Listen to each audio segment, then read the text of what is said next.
Hey, welcome back. Some stuff has happened, right? So I put up the AKIRA video, the final one. I was done with it. I've been working on it for a little bit over a year, maybe. Yeah, something like that. Really just started as a quick test. This actually looks cool. It kind of looks like that one like infamous AKIRA scene where like the buildings are panning up, you know? So if you want to achieve that effect, try it. I might try it.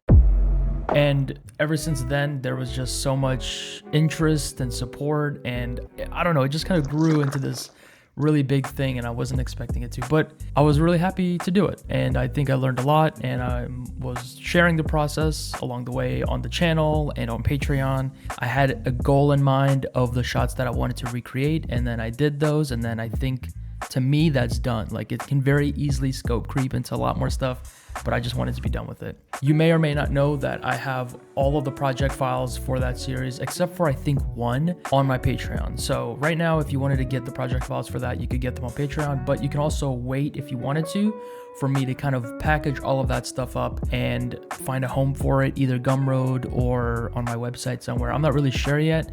The other thing is that I've been working on the sides of my room, which you've probably seen in the live streams. If you've caught those, you can go watch those. Those are still up on my channel. I'm left with just a couple of the small props. The most recent thing that's almost done, that's the closest to being done, is a texture pack that I'm working on. And I'm gonna show that a little bit off in this video and what you can expect when that comes out.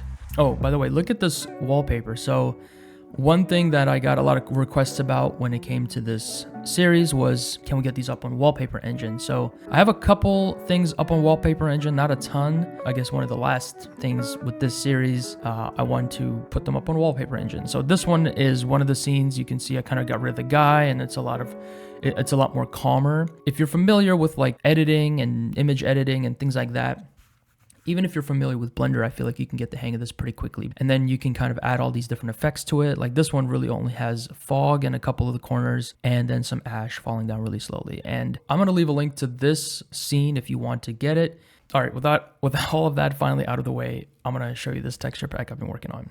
So this is a ton of signage, graffiti, stickers, all kinds of stuff going around, walking around. I went to London over the summer. In the cities, like there's a bunch of stuff. I just kind of walked around and I took really close-up pictures, especially when they have like this grunge on them. I think that looks really, really nice. Just stuff that I could see putting into a environment or into a cityscape to kind of give it a bit of realism. So a lot of these signs are just kind of like old random signs. They don't really like say anything, or it's like the same thing written over and over again. And you can see this like really crusty, like, I don't even know, barnacle crust all over them.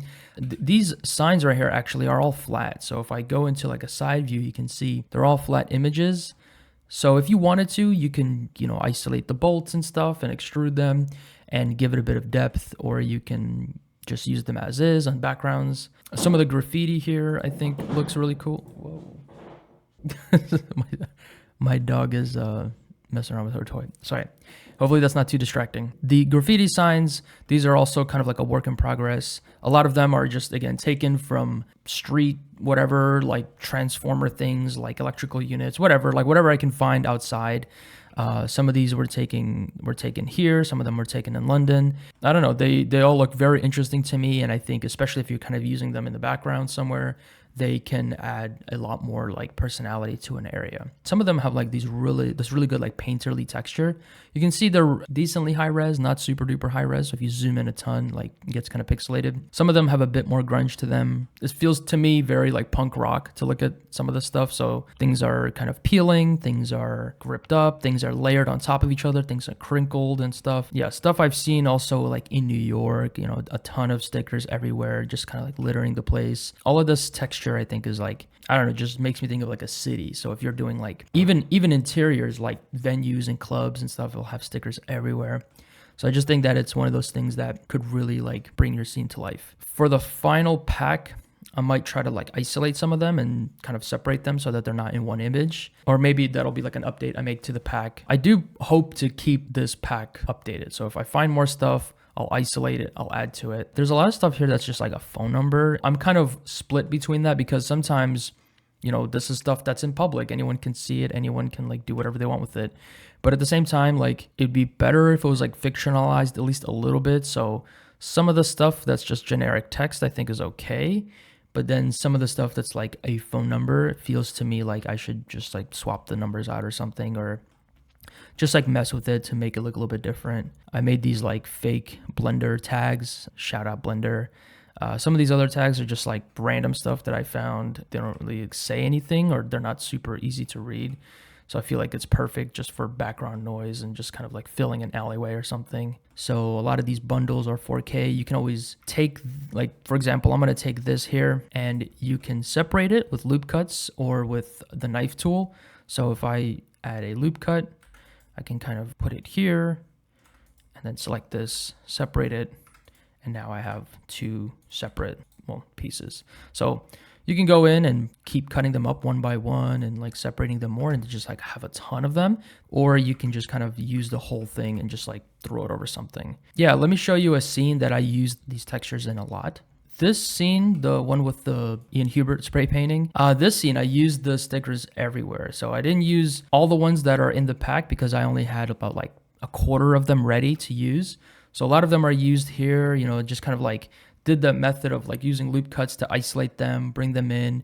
And then I would use something like shrink wrap or something to just kind of loosely attach it to the surface. It's just kind of like some polygons and then an edge that aligns with the corner, and then I just kind of bent it around. This one is like shrink wrapped on there, and then that's how I decorated this whole interior hallway. So a lot of the graffiti like repeats, so it really doesn't matter if it repeats a ton because it's like so abstract. It can look kind of different even if it's right next to itself and just flipped or something.